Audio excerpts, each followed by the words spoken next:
د پخوا زمانې خبره ده. د شنو غرونو په منځ کې یو کلی و. په هغه کلي کې د خاورو نه جوړ شوی یو کچه کور و. په هغه کور کې ښځه خاوند اوسېدل. د خاوند نوم یې کریم خان و، د ښځې نوم یې کشمال و. د هغو سره په کور کې یو خر و چې هغه ډېر بدقسمته و. هغه خر به ټوله ورځ کار کوو، کله به یې اوړه راوړل، کله به یې اوبه راوړل، کله به یې لرګي راوړل، او په بدله کې به ورته هېڅ هم نه میلاوېدل. هغه به خپله ټول کور مجهز کړی و، خو هغه په خپله د خلکو لپاره یو بوج و. چې د سهار وخت به شو، خر به وویل: د خدای پاکه بیا سهار، نن به ټوله ورځ کارونه کومه، نن به ټوله ورځ بیا د ما خواره وي.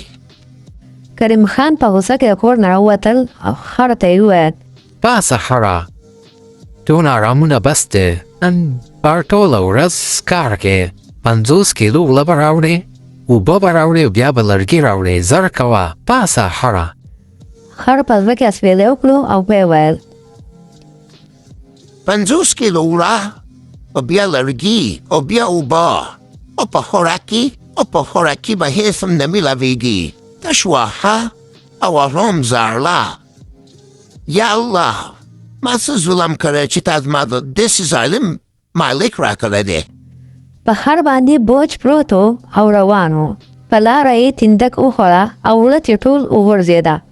د کلي خلکو پسې خاندل.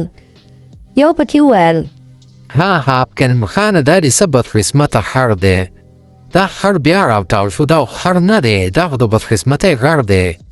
ګاونډی سر وړکو او ویې ویل: دا بدقسمته خر ټوله ورځ کارونه وکړي او کریم خان زاري مولا په خوراک کې هېڅ هم نه ورکوي. خر چې دا خبره واورېده نو ویې ویل: بدقسمته یمه، کیدای شي زما قسمت داسې وي، و آیا زما قسمت به هم بدل شي؟ د خر د بدقسمتۍ کیسې ډېرې مشهورې په کلي کې. کلي به باران ته ولاړ و، کله به ګرمۍ ته تړلی شوی و، او کله به یې تنده کې خوړی، کله به ولا اوبه نه میلاوېدې. یوه ورځ خر تږی و او اوبه یې کتلې، خو اوبه نه په خور کې وې او نه بل خوا. هغه روانو کوهي ته یې سر ورښکاره کړو چې ناڅاپه وښویېدو او کوهي ته ورغوځار شو. خر وویل: څوک شته چې ما راوباسي د دې کوهي نه؟ په دې کې کریم خان راغلو چې ویې کتل خر په کوهي کې دننه پروت و. کریم خان په غوسه سره وویل: اوهو، ښه وشوه چې دا خر دې کوهي ته ورتاو شولو، دا خو هسې ما ډکولو، ښه ده ځه اوس به زر ډک شي. خر چې دا واورېده ویې ویل: مالکه، ما دروباسه، ما څه چل کړی چې ته ما باندې خاور راچو، ما په کوهي کې پرته.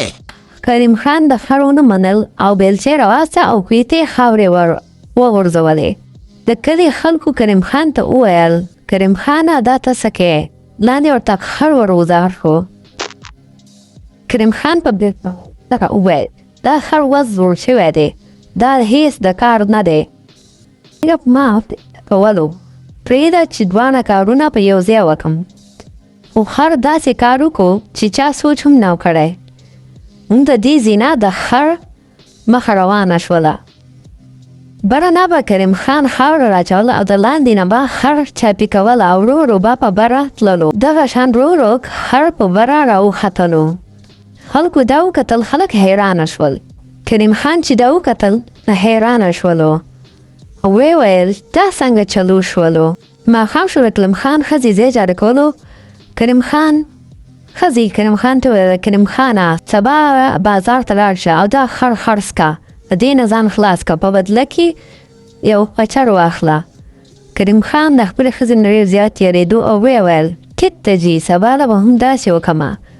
چې خر دا خبره واورېدل نو ویې ویل: خرڅېدل او په بازار کې ته اوس دا مصیبت راغلی، خدای پاکه زه څه چل ونم. چې کله شپه شوه، خر اسمان ته وکتل او په زړه کې یې سوچ وکړلو: یا الله، دا ما به هم ښه ورځ چېرته راشي، زه به هم چېرته ښه ورځ وینم.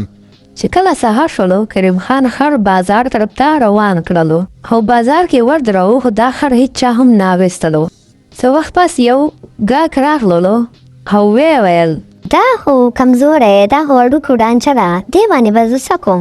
او لاړلو. او بل ګاک راغللو چې خر یې وکتلو نو ویې ویل کریم خانه دا لا څنګه خر دی دا خو ډېر زیات کمزوری دی دې له خوراک ورکو چې ورټ شي بیا یې راوله خر سوچ وکړلو او ویې ویل یا خدای پاکه اوس ما څوک اخلیم نو زما په قسمت داسې خراب دی چې اوس څوک ما اخلم نه بیا سمدستي په بازار کې یو ویمه جوړه شوه او خلکو اخوالي هم منډې کړلې او یو شور جوړ شولو یو وایر آزاد شولو او به ماشوم پسې ورپسې شولو او چیرې ماشوم یې ویلې چې ما بچ کړی د هغې شاته وایر ور خلاص و خر وکتل نو منډې کړلې او ماشومه یې بچ کړله خلکو ته وکتل نو خلک حیران پاتې شول په یو ساعت کې هر څه بدل کړل د دې ماشومې پلار راورسېدلو هغه په کلي کې د ځناورو غټ ډاکټر و هغه هر ته ډېر ته په غور سره وکتل په خېټه یې ور لاس راښکتو او غوږونه مې ورله چي کړله او سترګې ورله وکتلې ډاکټر وویل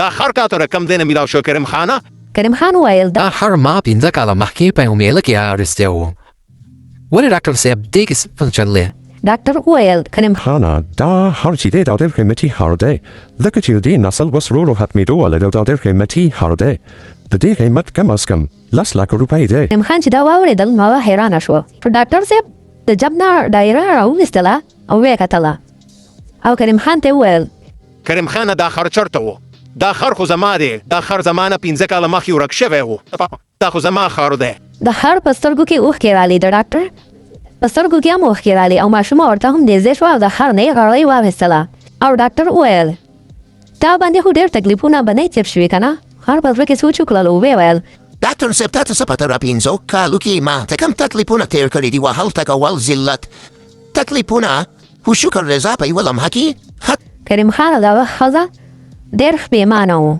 او سرونه یې ښکته کړل د شرم د وجې کریم خان ډاکټر صاحب ته وویل ډاکټر صاحب ما ته پته نه وه او دې خر له ما ډېر تکلیفونه ورکړي دي زه ستا نه معافي غواړم ډاکټر ورته وویل الله دې تا ته معافي وکړي خو خیال کوه که انسان وي او که ځناور وي هېڅکله هم په چا ظلم مه کوه ډاکټر چې خر کور ته راویستلو نو خر یې ډېر خوشحاله شولو هغه چې وکتل شنې ګیاګانې او شنه واښه نو ډېر خوشحاله شو